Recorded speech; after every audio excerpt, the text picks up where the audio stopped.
If you're gay, then you're gay. Don't pretend that you're straight. You could be who you are any day of the week.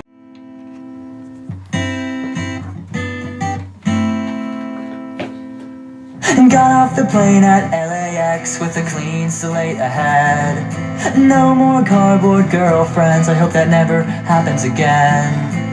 Maybe I'll run into the room early. The thought of that, it made me kinda smiley. Let's not be ridiculous, she's way too famous. Kick it. Yo, what up? I can't really rap, so I'm not going to. I took a walk down the Hollywood Boulevard to clear my mind and think about where to start my life and all my dreams. And that's when I saw her, far and in a blur. I need to know for sure. So I run up to her. To my surprise, it's a cardboard cutout again. This can't be happening. Why is this happening? I'm not gonna lie, you're looking pretty fine. No, what am I saying? Get out of my head, Miley. Get out of my head, Miley. I started to run away. Everybody's looking at me now. Like, who's that kid that's throwing a fit? He's pretty weird looking too. I can't focus with this cardboard all around me. I see her at every single party. What do you mean you can't see her? Please take this brochure. I recommend this brochure. Worked for that guy. I'm done with this, get out of my head. I'm sorry, but it's gotta be over. Goodbye. What the beep, stop messing with me. This isn't fun anymore. Get out of my head, Miley. Get out of my head, Miley. We'll play my Xbox, there she is. When I'm making breakfast, there she is. When I'm trying to take a shower, there she is. Everywhere I look, there she is. Hey Dave, I'm gonna get you. Oh my God, please don't kill me. Oh my God. Get out of my head, Miley. Get out of my head, Miley. Okay, I just realized that I literally did not speed that song up. But if you guys don't know, that is Dave Days featuring Dave Days. He is a YouTuber, and that is a song that he has on iTunes. Apparently, it's called "Get Out of My Head, Miley." And next week, we're finally moving into David Guetta's song. And it is by far one of my favorites. It's "Hey Mama" featuring Nicki Minaj, BB's Rexa, and After Dark. So, in the last chapter, Niall and Liam had we found out that Louis is completely negative for all because he took 7 pregnancy tests and they're all turned out negative. So, chapter 47 we're doing today. Okay, so this one is pretty much going to be Larry, so Louis and Harry. Harry, if they come out negative, I'm done trying for a little while. I just can't deal with trying so hard and not getting what we want. We'll have to take a break or try maybe in another year or so, I explained to him as we stood in the bathroom, just like a few weeks ago for test on the bathroom sink. He wrapped his arms around me from behind, resting his head on my shoulder. I know, baby, let's just flip them over and see, he said quietly as I nodded. I flipped them all over with my eyes closed, but kept them closed. Harry didn't say anything for a minute before he kissed my neck. Open your eyes, babe, he whispered to me. I did, slowly, looking down at them. Positive, all 4 of them. I gasped, turning around in Harry's grip, jumping up and wrapping my legs around his waist, hugging him tightly. I'm pregnant. We're gonna have another baby, or babies. I'm so excited, I squealed before pressing my lips to his in a passionate kiss. Finally, getting another baby. I can't believe this, he said excitedly. I laughed and leaned in again, pressing my lips to his, sharing a slow, loving kiss with my hand as my hands went to his hair. Should we tell the kids, he asked, his hands going to my bum to hold me up. Obviously. I smiled, tugging his lips before jumping down and taking his hand. He went downstairs to the living room before calling them. Britton, Lacey, Annie, come here, guys. I called before we heard little footsteps, then bouncing down into the living room. What? Lacey asked, going over to the couch and lifting herself on and sitting on it. Anne went to Harry and reached up, wanting to be picked up, and he lifted her up, placing her on his hip. Britton stayed standing as they all looked at us. Well, I don't know any other way to put this, I mumbled, but you guys are going to have a baby brother or sister, I announced. Lacey smiling brightly, as did Britton, and Anne kind of kept a straight face. Really? Really? Britton asked, and I nodded. Yeah, but are you excited? I asked, picking him up and placing him on my hip. Yeah, I could get a little brother, he cried, and I laughed. Annie replied, what's wrong? Harry asked, as Britton wiggled to be put down. I put him down and walked over to them. Nothing, Daddy, she whispered, giving him a smile. Are you excited for a little brother or sister, I asked. She shrugged. Sure, she mumbled. I shared a look with Harry before reaching out for her, staying on the couch with her. Lacey and already left to go play. What's wrong, baby, I asked. I'm not going to be the baby no more. I like being the baby, she mumbled. I smiled softly before hugging her tightly. You will always be my baby. Don't forget that, I whispered as her hugging and resting her head on my chest. I love you, Papa, she said, and my heart swelled as Harry smiled down at us. I love you too, baby, I replied as she pulled back and smiled. I hope it's a girl, she said, and I laughed. Oh, yeah. Well, your brother definitely, I said as he rolled her eyes. But what if he's wrong? Boys always are, she shrugged, and I raised an eyebrow at her. And who taught you that? I asked. Grandma. She giggled and nodded, knowing it was my mom. Well, I have to go talk with Grandma.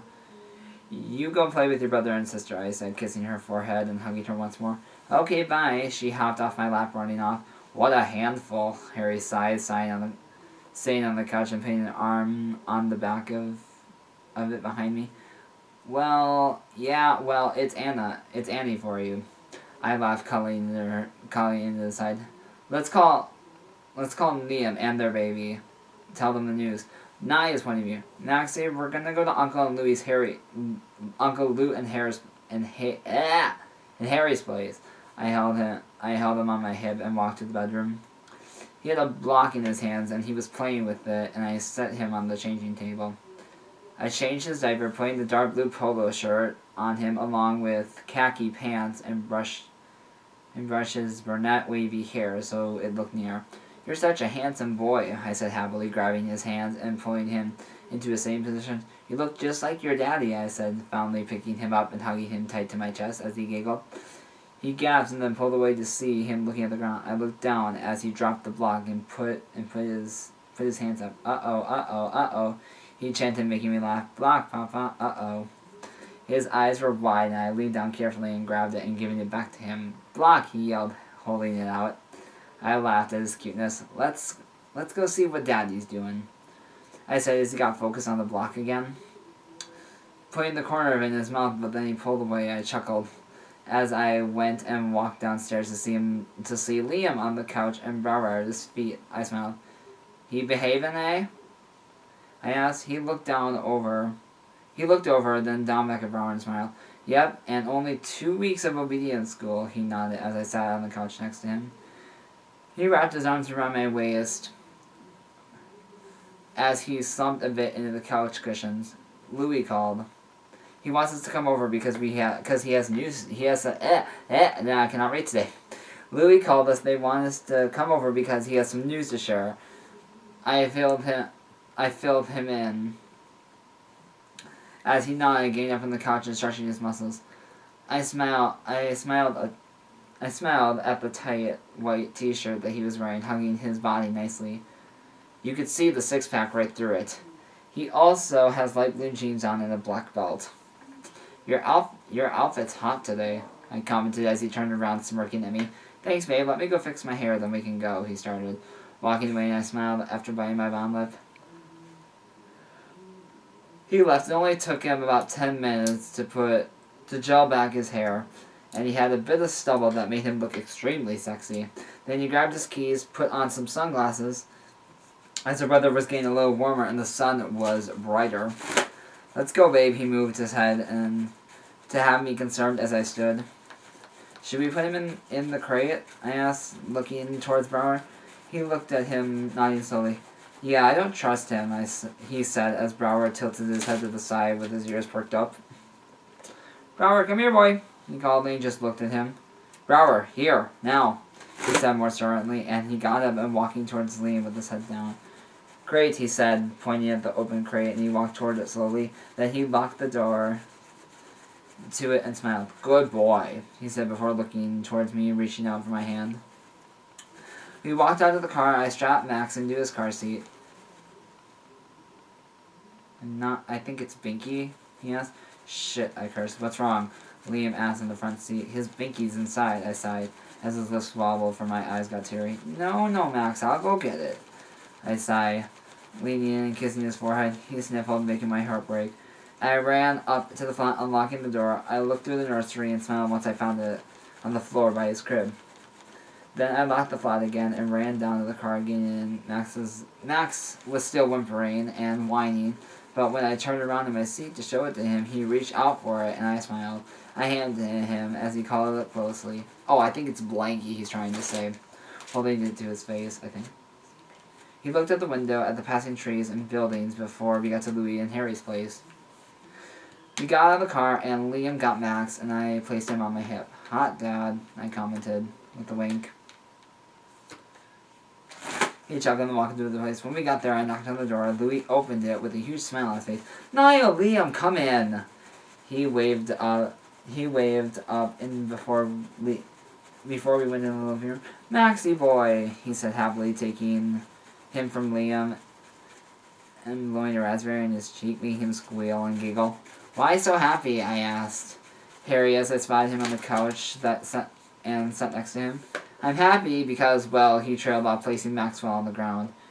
Harry stood up and wrapped his arms around his waist.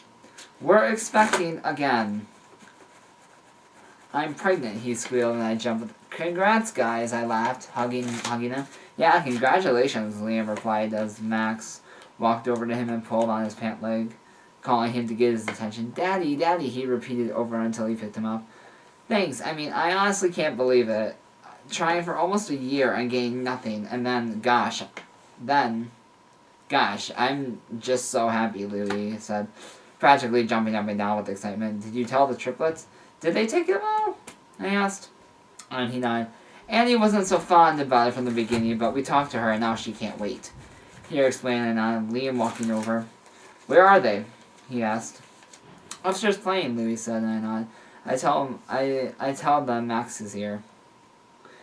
Harry said, kissing Louie's cheeks before getting the kids. I literally am so excited. I almost lost hope, he spoke softly as I laughed. Liam and I were actually talking about trying for another, but not until after our wedding, I told him. And he nodded before we got talking about the kids, Liam and I's wedding, and the new baby on the way. So, that's the end of this chapter. I hope you guys enjoyed this chapter, and I will see you guys in a couple weeks. And until next time, gay is okay, just ask the GSA. Mwah!